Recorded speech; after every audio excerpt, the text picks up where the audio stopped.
Hi friends, అందరికీ నమస్కారం. 729 point వ్యాపార సంబంధాలు పెట్టుకోకూడని వారు.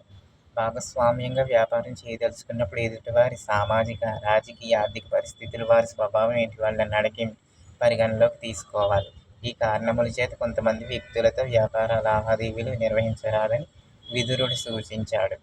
1వ పాయింట్, చేసే కొలువుకు యజమాని అయిన వ్యక్తితో మన భాగస్వామ్యం ఉండరాదు. అధికారం నాశనం చేసుకున్నటి వారికి కూడా భాగస్వామ్యం ఉండరాదు. ఎంతో కాలంగా శత్రుత్వాలు ఎక్కువ ఉన్న వ్యక్తితో వ్యాపారం కుదరదు.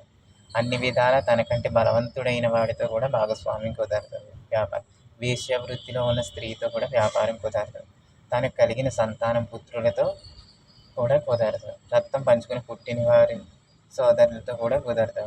నాకు ఎక్కువ నీకు తక్కువ అని విభేదాలు వచ్చి గొడవ వస్తుంటాయి. భర్తను కోల్పోయిన స్త్రీ వితంతువుతో కూడా వ్యాపార భాగస్వామ్యం పనికిరాదు. సైనికోద్యోగులతో పనికిరాదు.